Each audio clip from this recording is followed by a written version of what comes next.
Hello guys, আসসালামু আলাইকুম। কেমন আছেন সবাই? তো আজকে আমি বিরিয়ানি রান্না করব। তো প্রথমেই আমি পেঁয়াজ কুচিটা খুব সুন্দরভাবে ভেজে নিব। এই যে দেখুন, মানে যেহেতু বিরিয়ানি রান্না করব, তো খুবই সুন্দরভাবে একদম ব্রাউন করে ভাজতে হবে। তো এই যে দেখুন, আমার কিন্তু ব্রাউন করে ভাজা শেষ। তো এরপরে আমি দিয়ে দেব আদা রসুন বাটা। তো আদা রসুন বাটাটা আপনারা আপনাদের অনুযায়ী দিবেন। তা আমি 2 চামচ দিয়েছি আদা রসুন বাটাটা। তো দিয়ে খুব সুন্দরভাবে হালকা করে একটু ভেজে এরপরে এর ভিতরে দিয়ে দিব আমি পেঁয়াজ বাটা। পেঁয়াজ বাটাটাও আমি 2 চামচ দিব। পেঁয়াজ বাটাটা দিলে গ্রেভিটা খুব সুন্দর ঘন হয়, খেতেও ভালো লাগে। তো এরপরে আমি দিয়ে দিব টক দই। তো এই যে দেখুন, টক দইটা কিন্তু আমি প্রায় 3 চামচ দিয়েছি। তো আপনারা স্বাদ অনুযায়ী দিয়ে দিবেন। তো এরপরে আমি দিয়ে দিব বাদাম বাটা।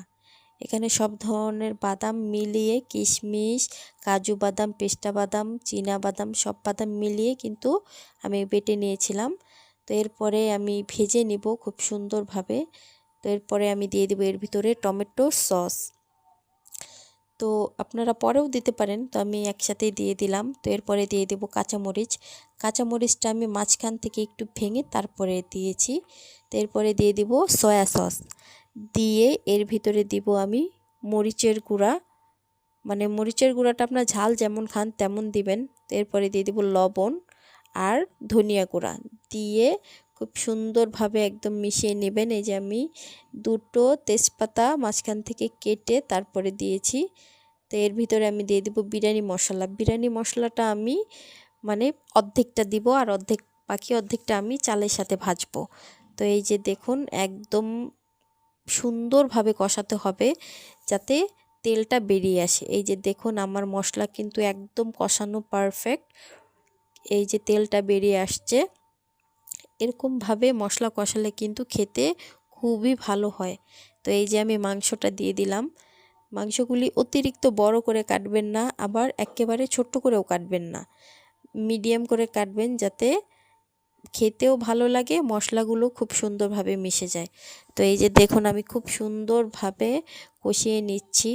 প্রথমে হালকা আলতো হাতে করে একটু হালকা করে কষালেই দেখবেন কি একটু পানি বেরোয় আসছে। তো ওই পানিটার ভিতরেই কিন্তু হালকা করে কষানো হয়ে যাবে। তো আমি এখানে এই যে আরেকটু পানি অ্যাড করে দিলাম।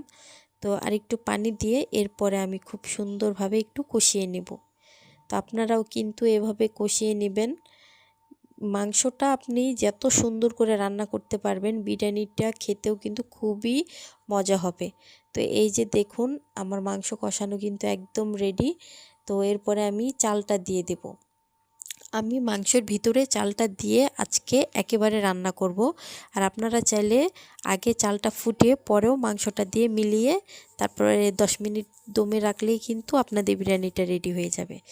এই যে আমি চালটা কিন্তু খুব সুন্দরভাবে একটু ভেজে নিব, মানে মাংসর সাথে আপনারা চালটা খুব সুন্দরভাবে ভেজে নেবেন। তো এই যে আমি পানি অ্যাড করে দিলাম। পানিটা কিন্তু আপনারা মেপে ব্যবহার করবেন, আপনারা যেভাবে বুঝতে পারেন সেভাবে ব্যবহার করবেন। আমি যেহেতু অল্প চাল রান্না করছি, এই কারণে আমি অতিরিক্ত পানি তো দেয়াই যাবে না, কারণ বিরিয়ানি ঝরঝরাই ভালো লাগে। আমার কাছে পার্সোনালি বিরিয়ানিটা একদম ঝরঝরা হলে বেশি ভালো লাগে। তো এই যে আমি ঢাকনা দিয়ে দিলাম। তো এই যে দেখুন, বলক চলে আসছে আর বিরিয়ানির পানিগুলোও কিন্তু অনেকটা শুকিয়ে গেছে। এই যে আপনারা কিন্তু দেখতেই পাচ্ছেন। তো আপনারা কি করবেন, বলক চলে আসলে ঢাকনা দিয়ে দিবেন, তাহলেই কিন্তু বিরিয়ানিটা খুবই ঝরঝরা হবে। তো এই যে এখানে আমি মটরশুঁটি নিয়েছি। আমি আগে জাস্ট একটা বলক এনেছি মটরশুঁটিটার ভিতরে, এরপর পানি ঝরিয়ে এই যে বিরিয়ানির ভিতরে অ্যাড করে দিয়েছি।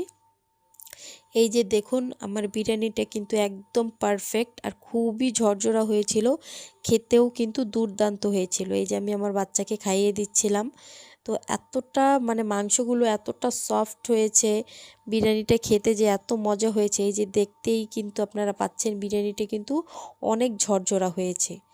তো আপনারাও কিন্তু এভাবেই বিরিয়ানি বাসায় রেডি করতে পারেন। যারা নতুন তারা কিন্তু আমি যেভাবে বললাম, আমি কিন্তু খুবই সহজ আর একেবারে সিম্পলভাবে বিরিয়ানিটা রান্না করেছি।